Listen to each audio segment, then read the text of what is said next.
Be ready. 5 seconds. Start. Sir, with regard to the family planning program of the Government of India, it is true that our government and our country have been perhaps the pioneers in respect of taking advantage of the World Health Organization expertise and assistance in regard to family planning program, and that in the last several years one cannot ignore some of the good sides of the achievements of the family planning program. Sir, I would like to invite the attention of the government to two aspects of the matter. One is that after having got this experience of some years, more than a decade or two, can we not have some kind of a sustained uniform policy with regard to the various projects and programs of family planning, particularly with regard to two things. One is the assistance that we would like to rope in of the voluntary agencies, because by its very nature this is not something which the government can do.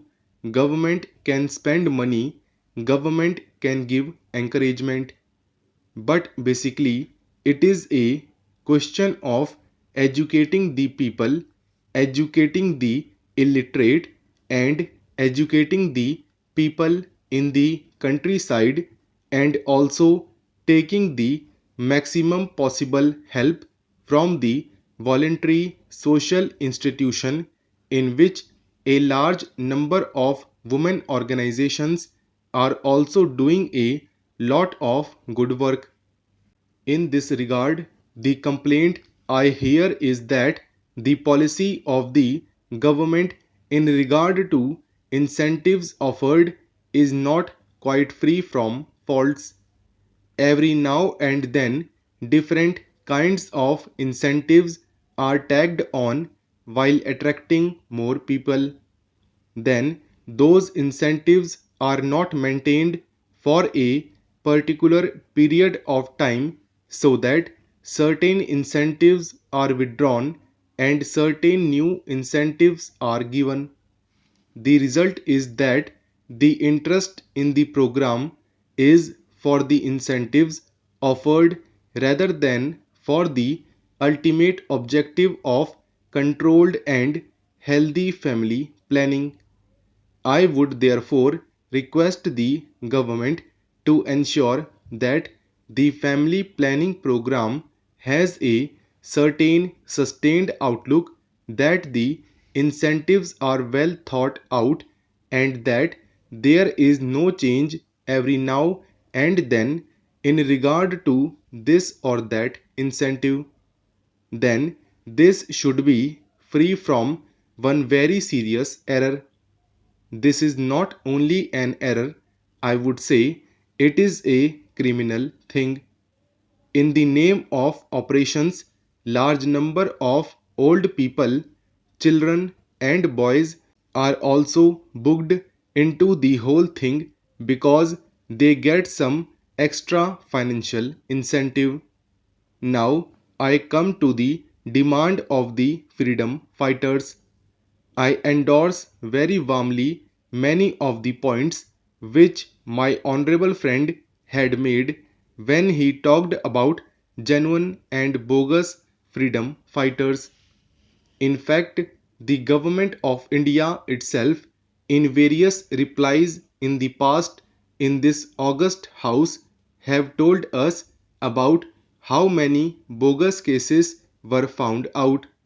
Here we must remember that to some extent we, the elected members of state legislature and parliament, are also responsible for giving false information or false certificates. I am not saying that this or that particular person had done it.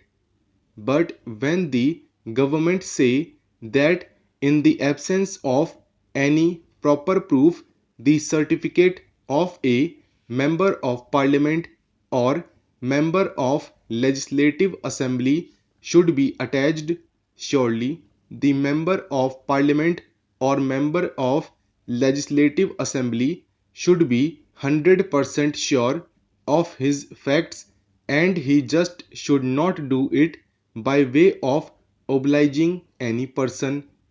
It is there where the bogus cases come.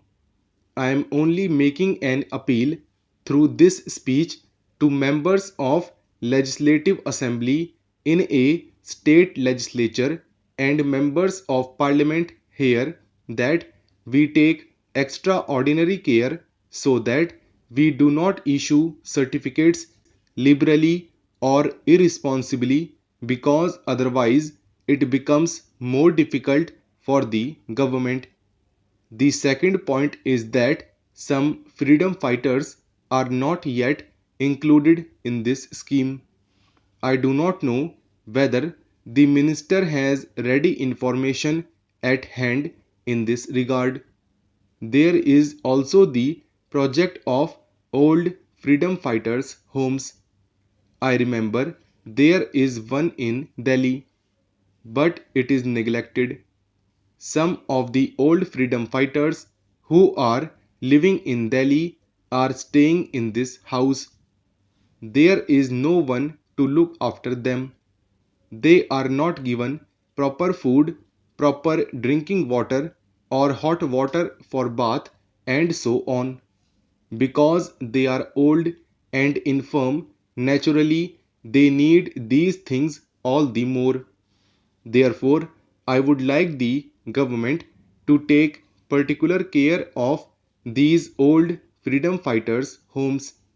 Lastly, although I know that the government of India have paid a lot of money to these freedom fighters, I see from letters received by me not only from Gujarat but from other parts of the country as well that the papers of freedom fighters are not disposed of, although the applications had been properly sent through the state administrations and more than 2 years have elapsed. Some of them are above 65. If they have to wait for another 1 or 2 years to get their pensions, they may not be available to take it.